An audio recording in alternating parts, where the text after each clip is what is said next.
launch team was ready to go. This is Atlas Mission Control live from Cape Canaveral, making final preparations for liftoff. Atlas Systems propulsion, go. Hydraulics, go. Pneumatics, go. LO2, go. Vehicle electrical, go. Light termination system, go. Propellant utilization, go. Centaur Systems propulsion. At Cape Canaveral, some long-cherished assumptions about U.S. space technology could very soon be rewritten. For the first time ever, an American rocket is scheduled to blast into space, powered by a Russian rocket engine. Go. Vehicle electrical, go. Light control, go. CCLS monitor, go. Light termination system, go. Telemetry, go. RF, go. Complex systems instrumentation. We thought maybe we misunderstood each other.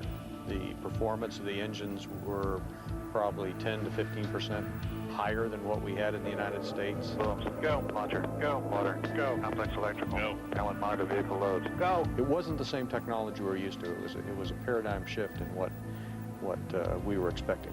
LO2, ready. LH2, ready. Vehicle electrical, ready. Light control, ready. Atlas Systems propulsion, ready. Hydraulics, ready. LO2, ready. Vehicle electrical, ready. This is Atlas Mission Control at T-minus 5, 4, 3, 2.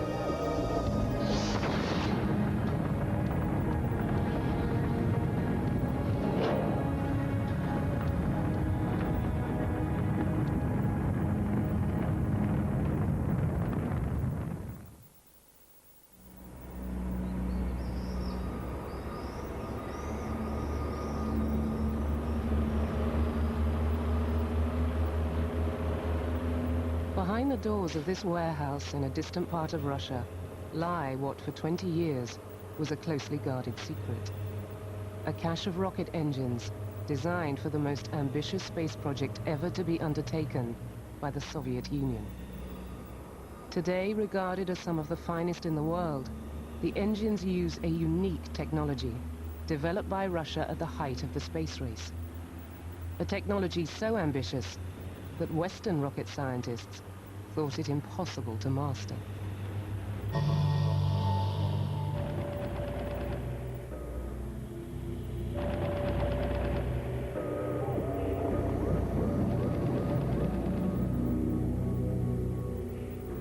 The Russians were very secretive at that time, and although they said they were doing something, they did not tell us what they were doing, and in fact it took a great deal of intelligence gathering to really understand what their direction was. The really important things were having good, clear pictures of what they were building.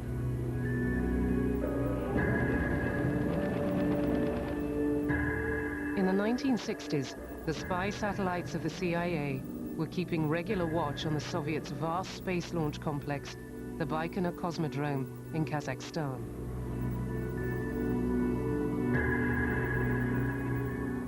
In March, April '63, we saw at least some initial what would be called stakes in the grounds for surveyors and stuff like that in the area that was undeveloped on the Baikonur Cosmodrome.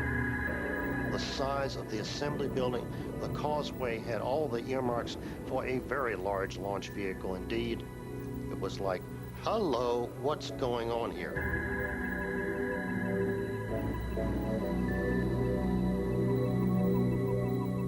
The satellite images clearly showed the construction of a new causeway leading up to two huge launch pads side by side.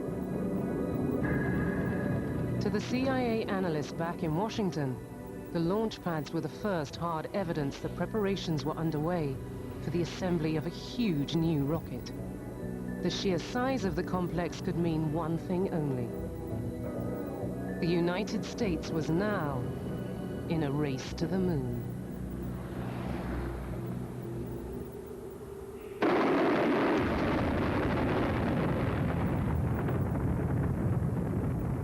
In the beginning of the 60s, the Russians were far ahead of us. They had better rocket engines, so with that rocket power, they were able to do lots of things that we were simply unable to do. It was a wonderful period for them.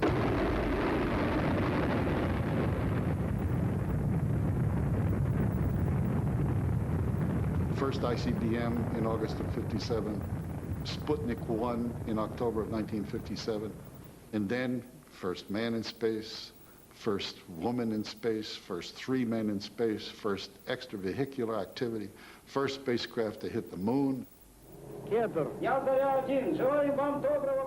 Russia's achievements in space were down to a unique approach to rocket design, pioneered by one central figure.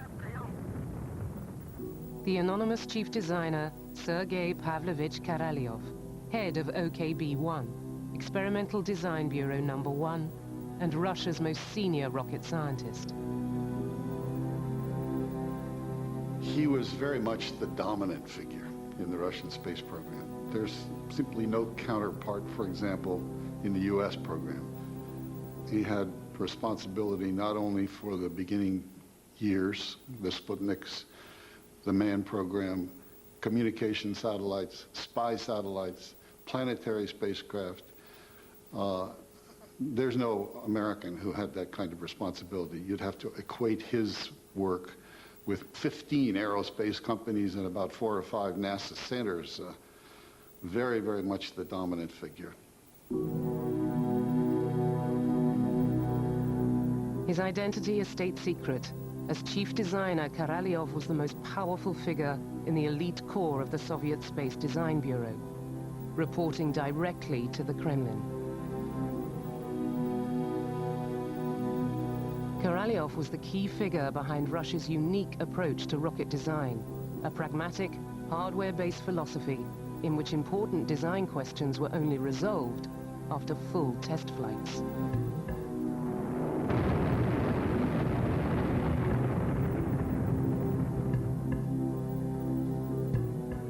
In a lot of respects, they were well ahead of the game, but the reason they were well ahead of the game is because they had actually put all the hardware together and had applied that technology far better than we had. The conquest of space a political priority, Russia's breakthroughs had come through a hands-on approach in which rockets had been built,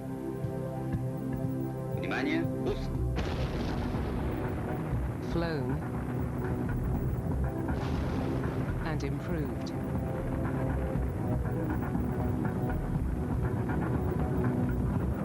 And if there were explosions on the way, that was something to be learnt from.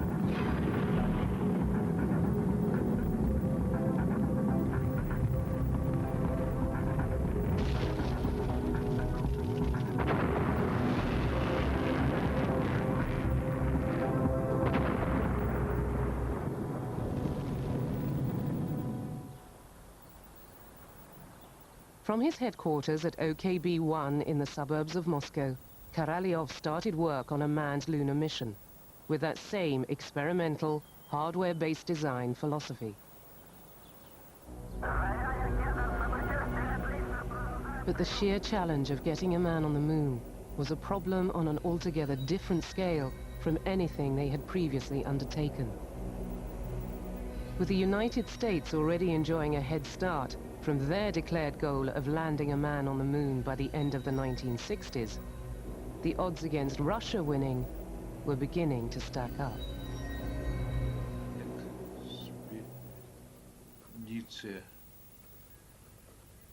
На Луну.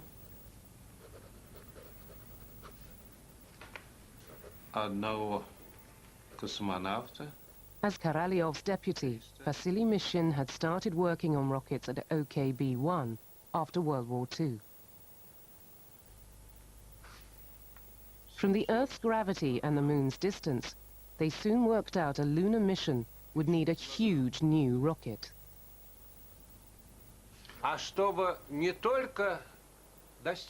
In order not just to get to the moon, but to land on the moon and to bring back an expedition consisting of at least one person, for that you need to put 100 tons into the Earth's orbit. And that means you need to have a rocket which has a starting weight in the region of 2,000 tons.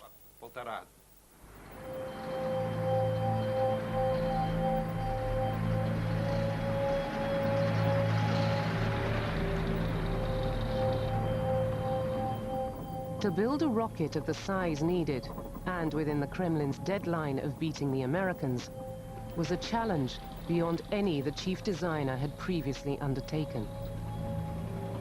Korolyov quickly realized they would need new, vastly more powerful engines for the huge new rocket. But Korolyov did not see eye to eye with his usual manufacturer on the kind of engines the new rocket would need.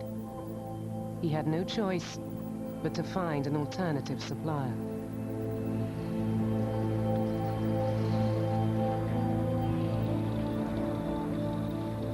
Korolyov was forced to go to an aircraft designer named Kuznetsov in Samara. This is a fellow who had designed very good aircraft engines, but that was all the experience he had. That was a big risk for Korolyov.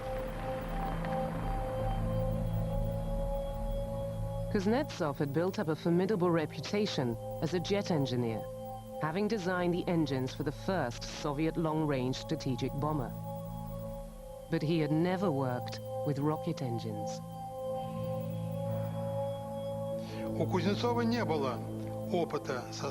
Kuznetsov did not have any experience in building liquid propellant engines.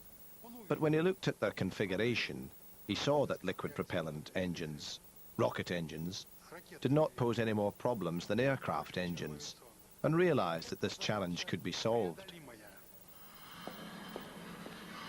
Valentin Anisimov had worked under Kuznetsov on jet engine design, but when the chance came in 1962 to apply his skills to rocket engineering, he seized it.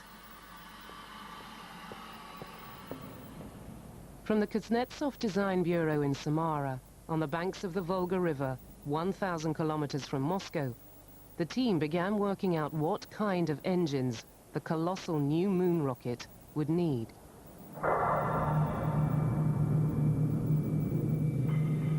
The basic design of rocket engines is simple. Oxygen and fuel are pumped separately at very high pressures into the beating heart of the engine, the combustion chamber, where they are ignited, propelling the rocket forwards. The higher the combustion chamber pressure, the higher the performance of the engine. Those very high pressures are built up by pumps, driven by a gas turbine fired from the preburner, a mini combustion chamber that draws off part of the oxygen and fuel supply.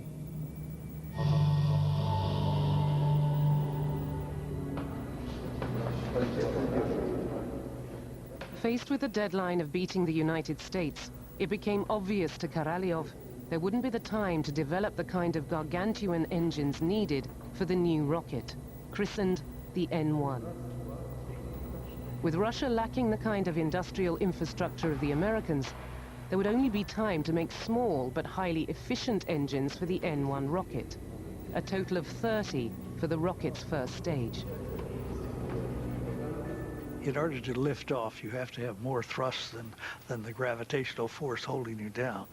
And in our case, we decided to go with 5 engines to do that, provide that thrust. And in the case of the Russians, they used 30 engines. So they used engines that were about a sixth the thrust level of our Saturn V engines.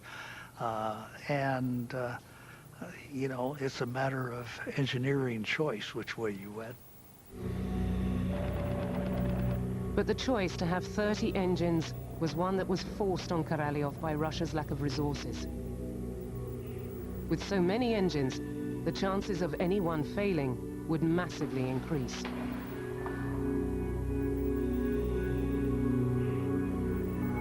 To overcome those huge odds and achieve the efficiency and performance Korolyov demanded, the engine designers would have to crack a problem that had always been shied away from as too difficult and too dangerous.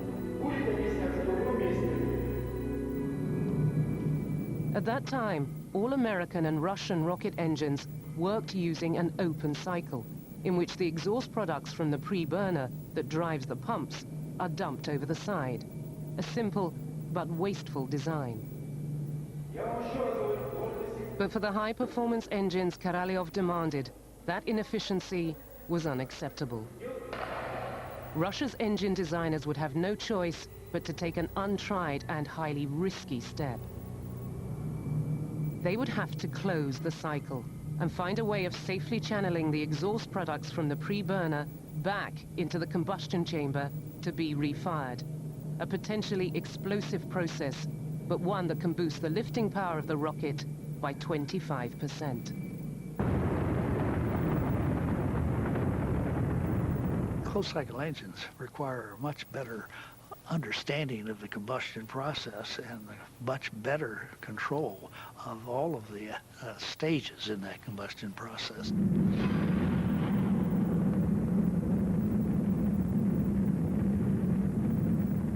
As a consequence, you can blow up a lot of engines trying to build one that works. And I think that the Russians did blow up quite a lot of engines.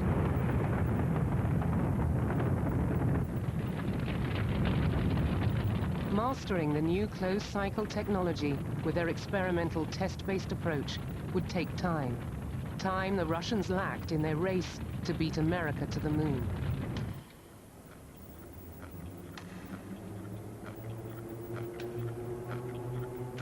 Not everything went badly. The Bureau's experience with jet engines gave it a lateral and innovative approach to rocket engine development. The Kuznetsov team realized there were strong similarities between the turbopump assemblies in jet engines and rocket motors. In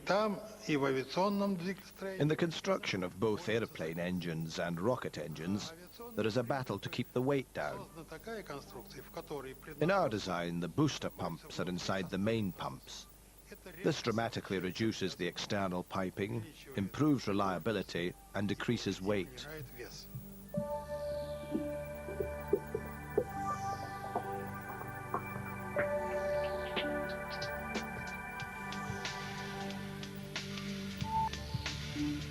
The compactness of the engine was both original and highly elegant. Well, this design was really a radical design for the early 1960s. Whenever you're designing engines, you want to make it as simple as you can with the minimum amount of parts. So the Russians have typically chosen the single shaft type design for the turbo machinery, which really simplifies and adds to its efficiency and performance. By 1966, with the key technical challenges behind closing the cycle resolved, the highly efficient engine the chief designer had asked for was within sight.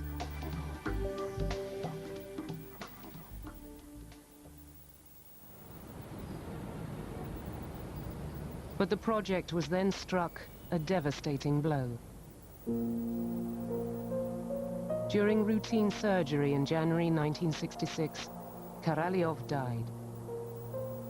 The one figure with the authority and vision to galvanize the system behind the goal of beating the Americans had gone. As the N-1 rocket finally started to make its way out to the pad at the Cosmodrome, the odds stacking up against Russia in the race to the moon looked formidable.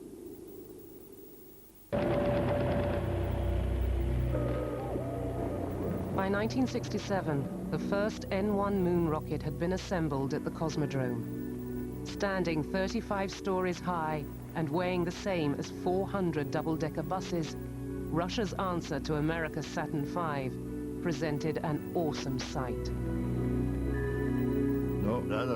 I have to say that prior to every launch during those years, we felt a certain trepidation.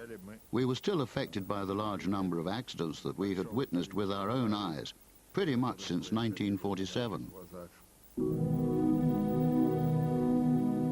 Vasily Mishin had been appointed to take over as chief designer in the wake of Korolyov's death, in charge of the 24-hour shifts, working to prepare the rocket for launch. Russia lacked the huge facilities needed to ground test all 30 N-1 engines as a whole. The first launch would take place with the rocket and its system of closed-cycle engines still untried. There would be no alternative but to finalize the design in the same way that all other Russian rockets had been perfected, through a series of full test flights.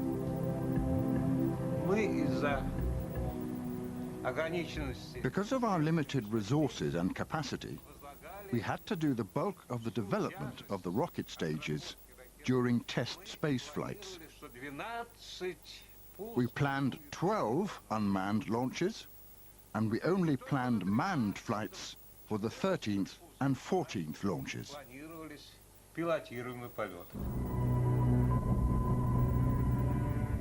The first unmanned test of the rocket took place in February 1969.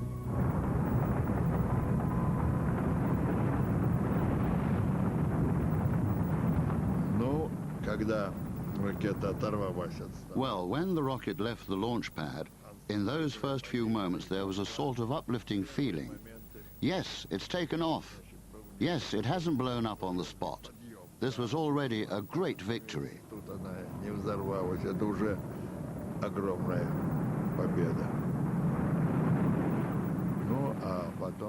And then, what happened next has gone down in history.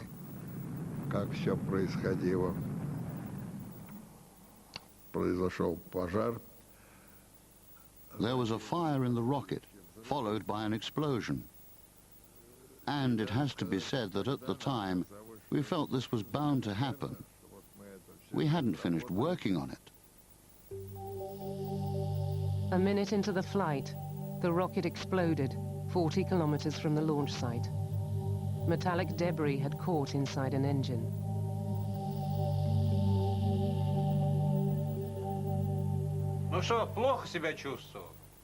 Of course I felt bad. Do you think you would feel good if your engine blew up with a thrust of 4,500 tons? You feel very bad. Controlling a rocket with 30 engines was proving very difficult.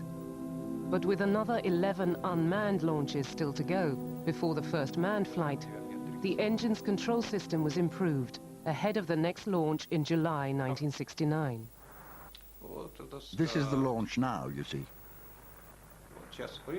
It stopped. Now it's going to fall. Seconds after takeoff, the rocket fell back onto the pad, exploding with the force of a small nuclear bomb.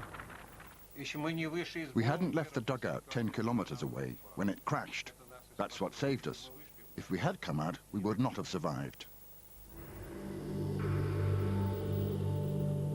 The rocket had been launched before the ambitious closed-cycle engines had been perfected. While the debris was still being scraped up from the floor of the Kazakh desert, the race to the moon had come to an end.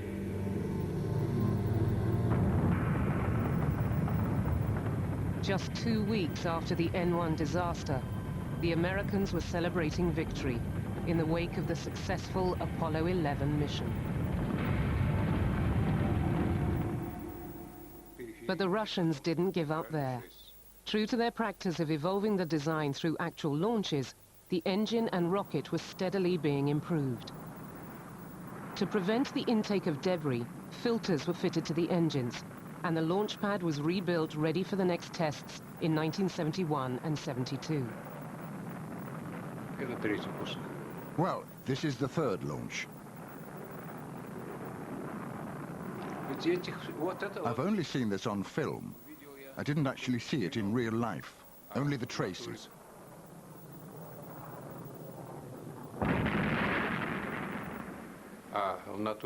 There's the fire. And their problems didn't end there. The fourth rocket also blew up.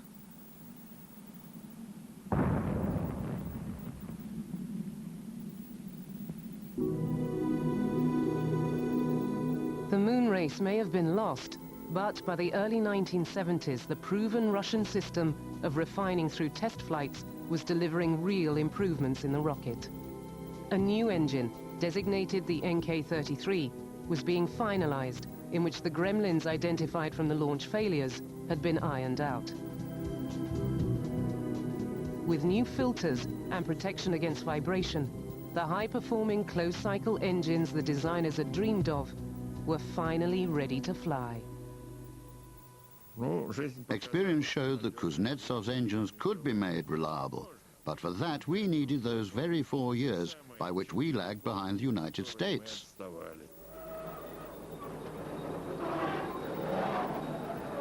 But at the very point the NK-33 engines would be able to prove their worth, the program was cancelled. The Politburo's patience with the N1 had finally run out. In 1974, the political imperative behind the moon race had now gone. As a result, the entire N1 program was cancelled on the orders of the Kremlin, and Mishin was sacked as chief designer. What if I was unhappy? These things happen, of course. But there were a lot of reasons. I can't say that I was fine. Things were bad. But I survived. I'm still here. At Baikonur today, the desert is slowly reclaiming the colossal works of the N1 project. After the cancellation of the program, the Soviet leadership ordered the complete destruction of all the remaining N1 rockets and their engines. The entire history of the program was suppressed, and the remaining M1 stripped down. At the Cosmodrome, parts of the rocket were even converted into pigsties.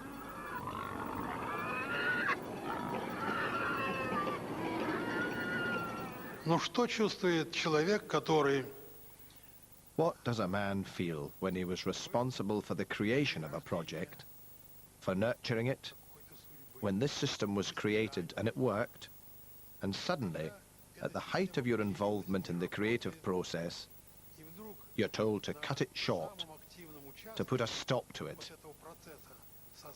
There was a disappointment that is difficult to convey now.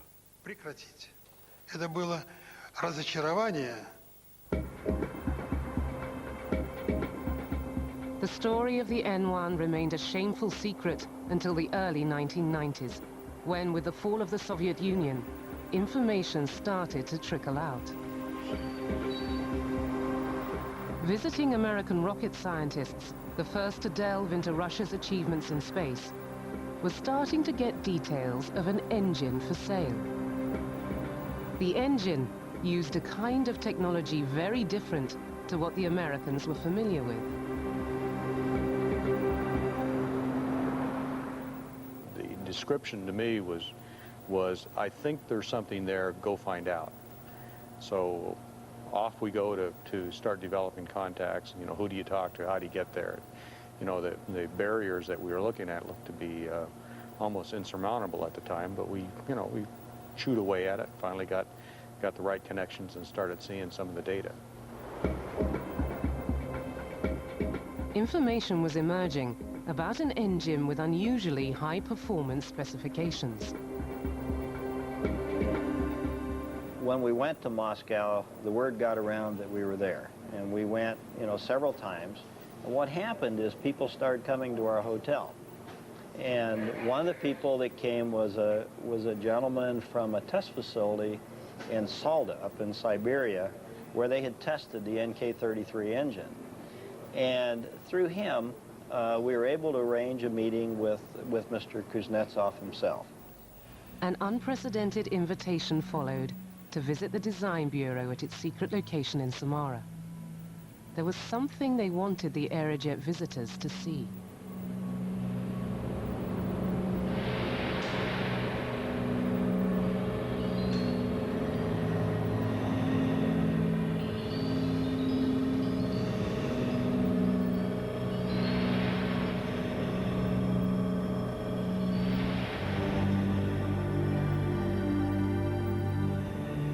Literally a forest of engines. There were over 60 engines stored in this one area, just side by side. To see that kind of quantity of this tremendous asset was absolutely incredible.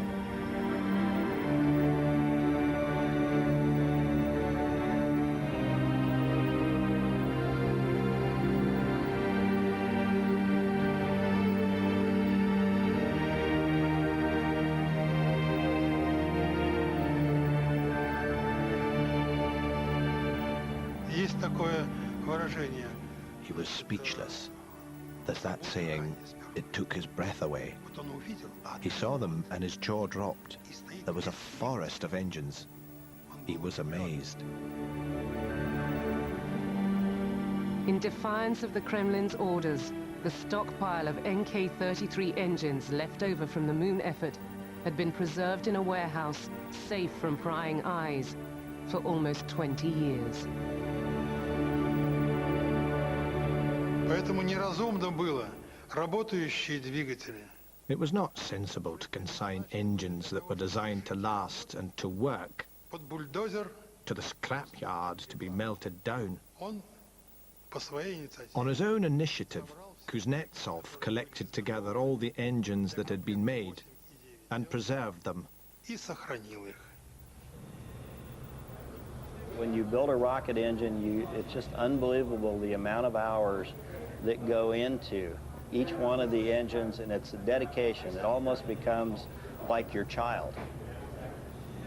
There has to be a value somewhere. They had no idea where, so they just kept them.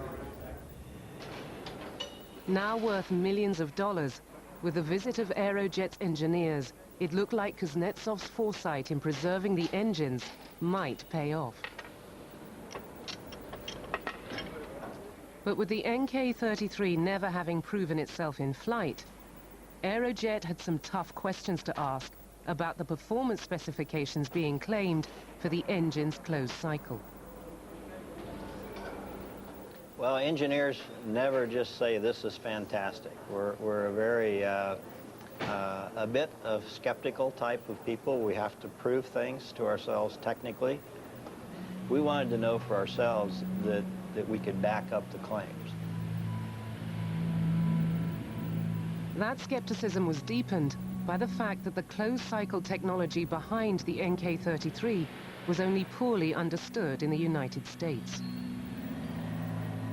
They were doing things at a level, they were operating at levels that some in the United States were saying as recently as 15 years ago, you can't do that.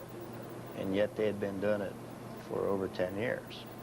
So they had really protected their technology, and those of us in the industry did not know how they were doing it. The only way those doubts about the engine's reliability and performance could be resolved would be in a full test firing, the first in 20 years.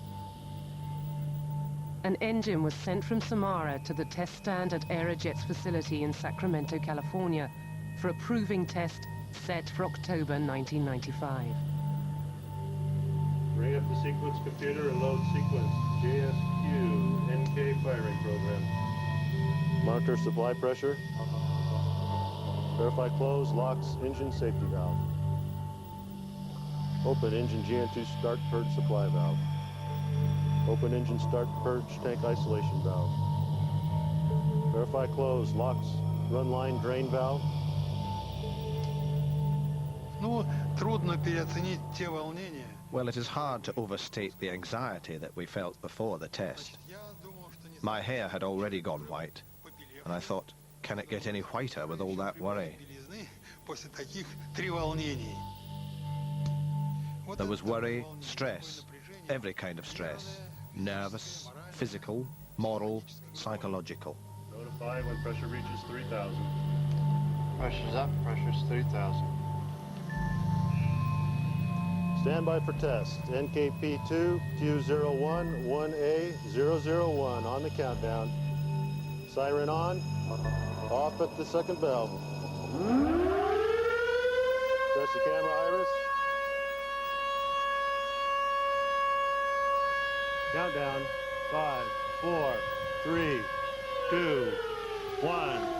Fire. PC's up. 1512, 77%, looking good. 14,000. And you're wondering, oh, this is very, very powerful. Is it going to hold together? Is our test stand going to work? Stand by for throttle up. 100% thrust.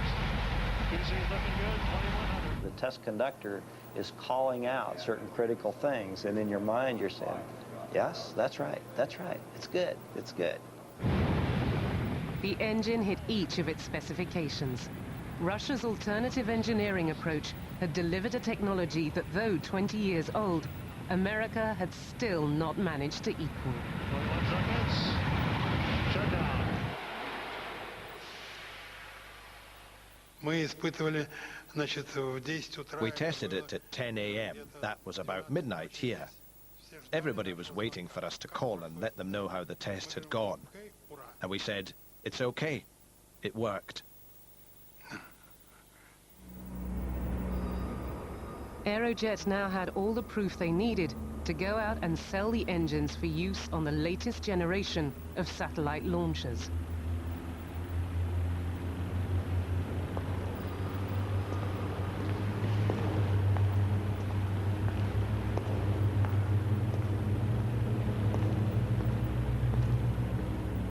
The man to have bought them knows a thing or two about the rival merits of Russian and American space technology.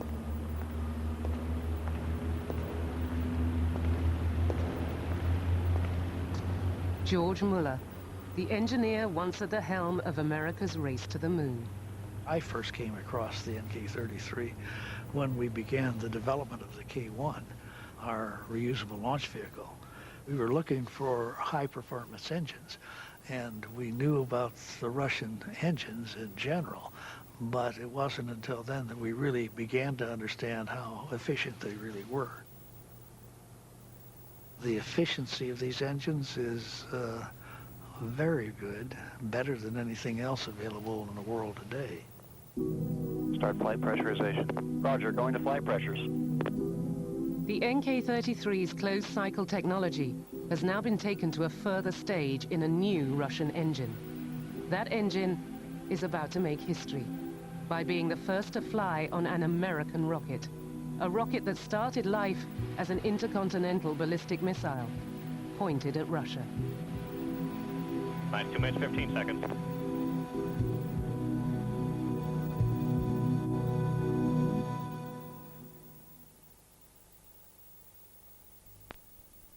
For me, it's the same every time. It doesn't get any better or easier. This one is a little more tense because it's a maiden voyage, but yeah, it doesn't get any easier. Rocket scientist John Karras of American space giant Lockheed Martin is on his way out to the launch pad at Cape Canaveral, just a few days ahead of the inaugural flight of the latest Atlas rocket, powered by a Russian RD-180 engine.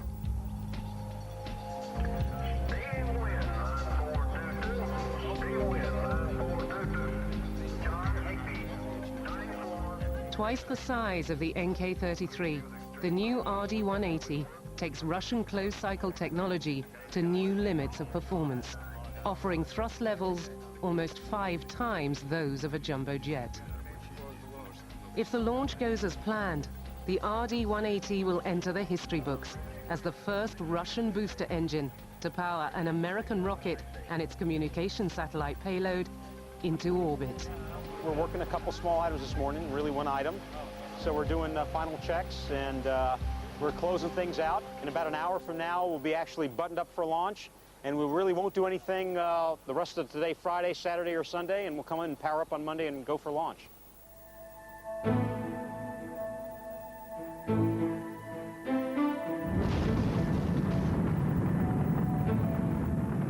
The RD-180 is a direct descendant of the huge closed-cycle engine built in the 70s for the abortive Russian space shuttle program. It's been tailor-made for Lockheed Martin by the MPO Energomash Design Bureau, today one of the leading manufacturers of rocket engines in the world. Though Energomash has successfully powered over 2,000 rockets with 11,000 engines, this will be the Design Bureau's first ever launch from Cape Canaveral. And he always wants to make sure that he is taken care of when he arrives. Where the old Atlas rocket used to be driven by 5 engines, the RD-180 is so powerful that the new Atlas III will use just 1 and still offer 10% higher performance.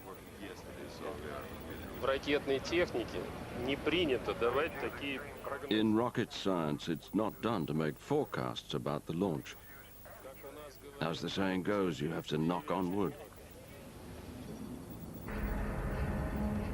For this remarkable marriage of Russian engine and American rocket to have even reached the launch pad is only the result of a long and sometimes difficult collaboration between these two Cold War rivals.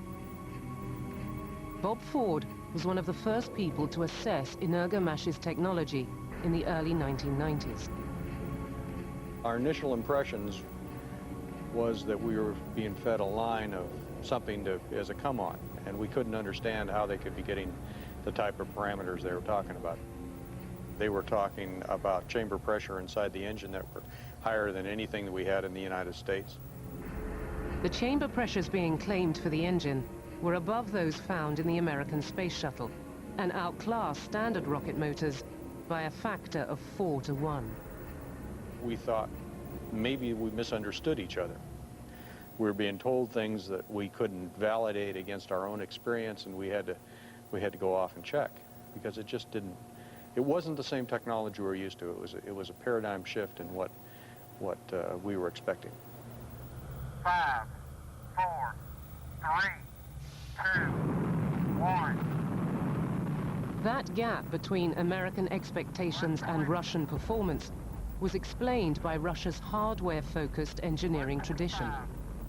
Building on the technology first developed for the NK-33, the RD-180 uses a high-performance closed cycle that had been rejected as too risky by engineers in the United States. All right, PC, we got a normal end-of-line cutoff. The engine design itself was a departure from what the Americans would do for an engine design.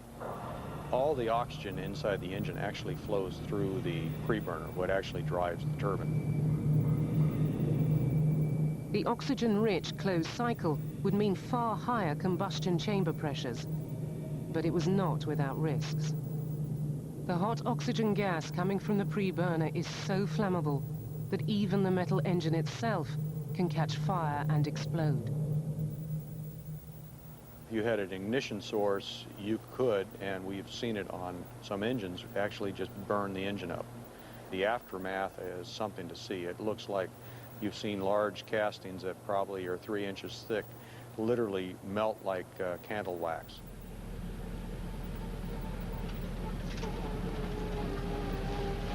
From their factory on the outskirts of Moscow, Energomash have, since World War II, produced over 100 engine designs, each one an improvement on the last.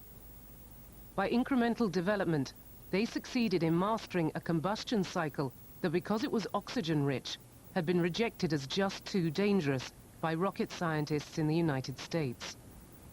It's not only the Americans who didn't manage to do that, but also the Europeans, the Japanese, and the Chinese.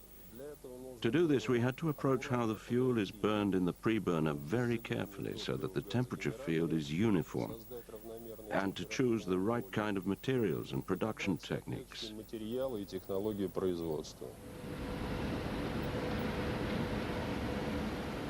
Energomash had found a way of using the closed cycle to take chamber pressures to new limits while protecting the inside of the motor from the greater risks of fire. A whole new class of high-temperature resistant stainless steels, unseen in the West, was invented to cope with a hazardous oxygen-rich environment. With that kind of technology, Lockheed Martin's skepticism evaporated. It was very easy to persuade them. We said, here's the engine, here it is in the production unit, here it is at the test center, and now we're going to test it. Look at the data.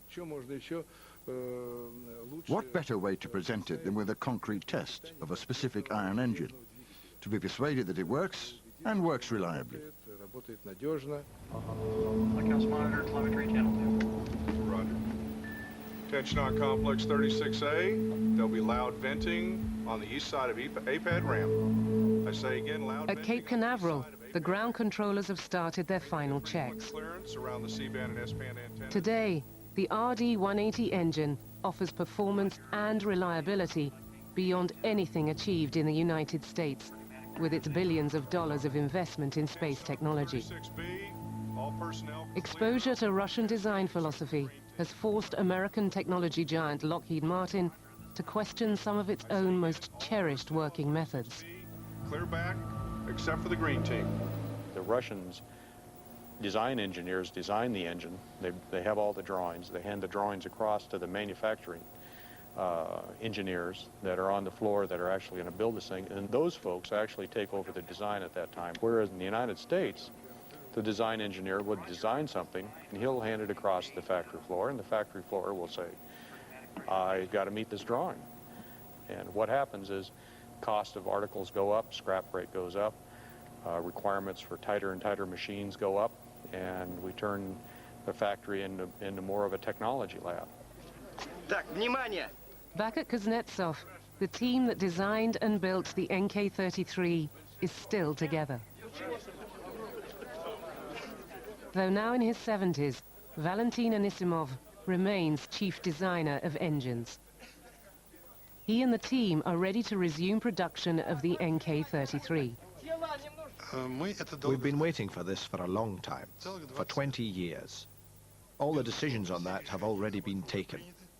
Production of these engines will be restored in Samara.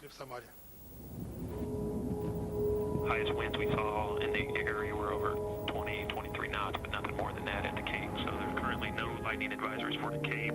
As the Atlas mission controllers take their places for the countdown, with the launch of this new rocket, Russian rocket engine technology will finally have come in from the cold. Temperatures in the mid to upper 70s, and right now holding at 60% chance of no-go at the beginning of the window. However, improving conditions as we approach the second half of the window. Energomesh's team will be able to monitor the engine's performance from their own control room for the duration of its 3-minute burn. Spacecraft on internal power. Roger. Ready to report to resume countdown. Atlas systems propulsion. Go. Hydraulics. Go. Pneumatics. Go. LO2. Go. Vehicle electrical. Go. Late termination system. Go. Electrical. Go. Propellant monitor vehicle loads. Go. TV control. Go. Operations station. 10 years after the end of the Cold War, old-fashioned, hands-on Russian engineering is about to teach American high technology an uncomfortable lesson. This is Atlas Mission Control at T-minus 10, 9, 8, 7, 6, 5, 4, 3, 2, and the RD-180 engine roars to life and liftoff.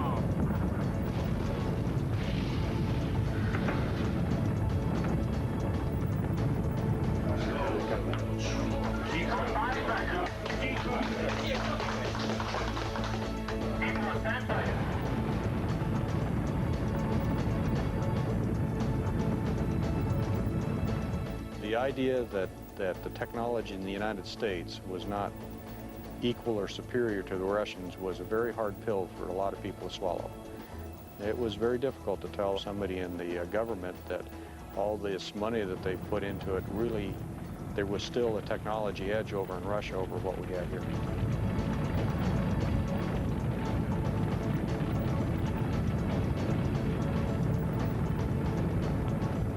And everything continues to look normal on the engine. Staying steady at 87% thrust.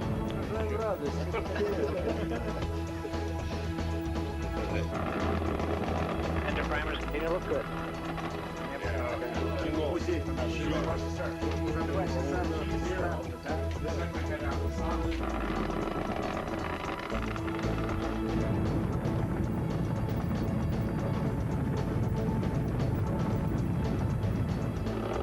Engine operating parameters continue to look marvelous. Booster engine cutoff. Everything looks good there. We have stopped boost phase chill down right on time.